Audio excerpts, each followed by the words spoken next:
Thank you and welcome to the show this morning. The topic this morning is the significance of the election of 2008. Of course, we're privileged to have with us to talk about the election of 2008 and how significant this election is, not only for America, but indeed for the world, Dr. Baldwin. Yes. Of course, Dr. Baldwin, I don't think that you need any introduction to our audience this morning because you've been with us on a number of occasions, many occasions, and I think that if we ever have to talk about the significance of the election of 2008, I'm sure that everything that you've told us has sort of led some way in one way or another to where we are today. That's right. And so that's what we'd like to do today. What I'd like to do, Dr. Baldwin, is to really get a historical viewpoint in reference to this election of 2008. And I don't think that there's any person that is better qualified to give us a historical viewpoint than yourself. And so let's start off by having you to talk about some of the books and some of the things that you've written that would eventually bring us to where we are now. Okay, my scholarship is mostly on the civil rights movement and how it laid the foundation for our rise in politics and our rise to what might be called the kind of political empowerment that led to the election of Obama. I've written 5 books on Dr. King, all of which cover the history of the civil rights movement.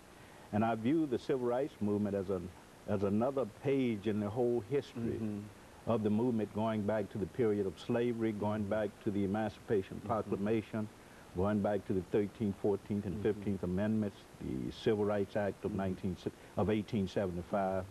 So we're talking about another chapter, if you will, in the whole history of African-American struggle. And as we said earlier, I think the Obama election was a sort of culmination of centuries of struggle, which go back to the early African slaves and extend up through the modern civil rights movement with Martin Luther King, Jr. You know, when you think about this election, I think it has had an impact, and quite an early impact in a real sense, that it has had an impact on not only Africans, but it also has had an impact, and I think a very, very positive impact, upon a large number of other Americans. I think we can say in a real sense that the impact is global. Because when Obama was elected, when the news clips indicated that he had been elected president, there was jubilation all over the world, celebration all over the world, in Africa, in Asia, parts of the Middle East.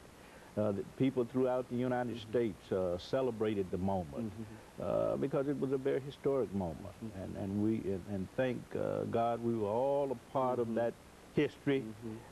We can all remember where we were when it was announced that he had been elected president. So certainly it had an impact on the nation, but on the world as well. Well, Dr. Baldwin, when you look at this election and you think about some of the things that indeed we've talked about even on this show, what would you say would be perhaps one of the impacts that it might have dealing with young people? I mean, you've done a lot of things with Dr. King and young people and et cetera. But sort of think in terms of that, what impact this might have on our young people. I've said since the election that Obama represents hope for the future. A day or two after the election, I was watching the news and I saw young people being interviewed in elementary, junior high school, and they were asked about their future plans. What do you want to be when you grow up? And many of them said, I'd like to be president. And I thought at that moment that when I was a boy, we didn't think in those terms. When asked about your future plans, certainly you wanted to be a teacher, a preacher, maybe a lawyer, but you didn't think in terms of becoming president of the United States. And young people today can think in those terms because of Barack Obama. He made it. Young people can think in terms of their own possibilities for achieving the highest office in the land, becoming the most powerful figure in the world. So that hope is there now. Because there are certain things, as we make preparations for this first commercial break, there are certain things you have to do if you wish to be president of the United Exactly. States, and one of them has to do with the mind and Exactly. academics and et cetera.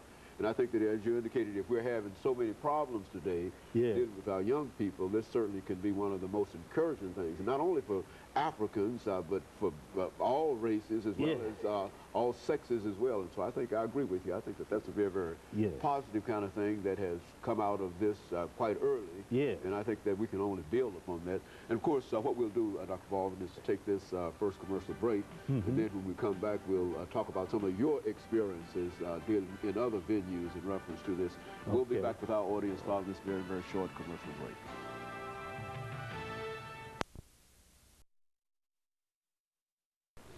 The guest is Dr.